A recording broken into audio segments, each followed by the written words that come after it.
केने बोले देख अरे साला हुए भोसड़ी दिया रे बड़ा उठा थी। अरे बाप पकड़ा गई पकड़ ले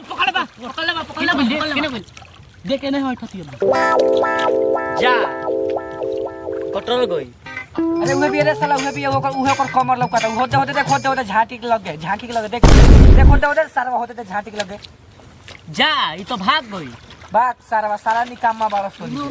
छोड़ो भाई चले गुल्ली डंडा खेले चल चल आज बचपन याद कर दे जाओ सारा बात चलो तो साले फेक मारता नहीं मेरे झांटी के अंदर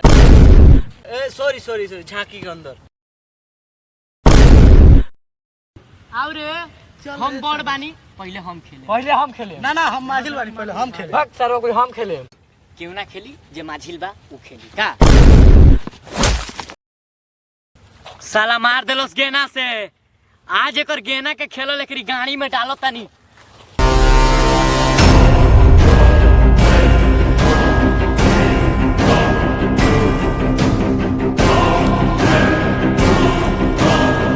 ते मुड़ी पर मार के हीरो बन गइले का रे सरवा मार सरवा के करा के ई पश्चिम टोला का हुए करिए गांव के लड़के को अपनी गांव के लड़की के लेके फरार हो गई मार सरवा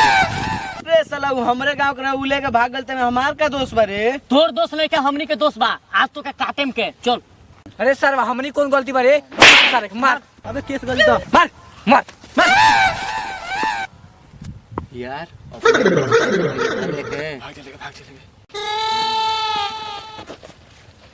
अरे सरवर छोड़ रे हम भाग गइल जल्दी चल हाँ बड़ा गाड़ टेढ़ के भागत ताड़ा जा अरे गाड़िए में तेल दिखे तो का होई बुखार लग जाई। अरे सरवा साले बड़ा गाड़ी में टेल ताड़े लो जवानी मातल बा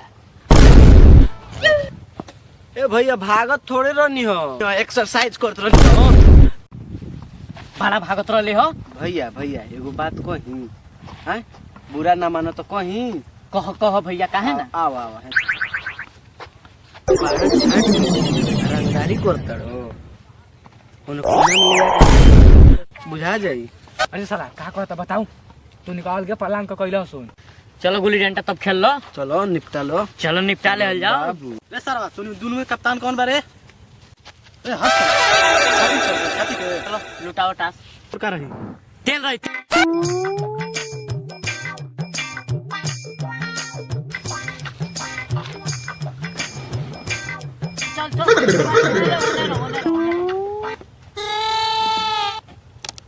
रे साला रे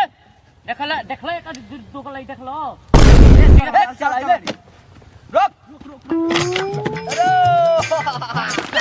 साला छूट गइल ले देख ए गइल बाबू चलो सब आज पदा के तनी के गाड़ ना फाड़ दनी तब देखियो जा रुक लग बा हां रोक ले ओकरा एकदम रोक ले रुका जाई नो आगे रे साला का बुझाओ ना बुझ गइल अभी ने बॉडी में सारा रुक जो दो हाली रहेला का चल ए साला जैसे मैं 50 डंडा ना अच्छा रुक साला रुक एक अरे सरवा ई गोली से ना पाला की डांटा से ना पाला रे कैसे ना पाला रे सरवा डांटा से पाला डांटा से खेल ढंग से देखे डांटा 50 डांटा ना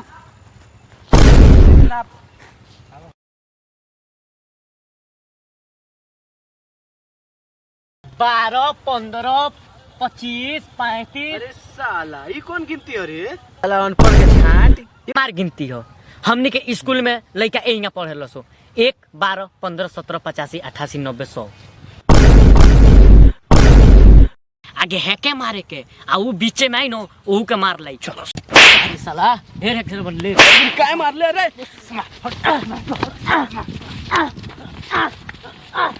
ए रुक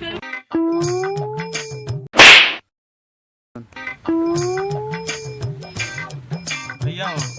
अरे बाबू हो बोला हो बड़ी मार लगा सुन अरे सरवा बड़ी मरले साले बैठो चाय का छीन ली चाय का वो पहले बात मोबाइल के बक लगल दू को चल चल छीना जा साला घड़ी ते रे साला मरलो सब का रे अरे बुशर्ट पहन ले बा अरे यह सारा मोबाइल ले भाई हम पहने नहीं अरे मोबाइल चलाए हम तो मोबाइल चलाए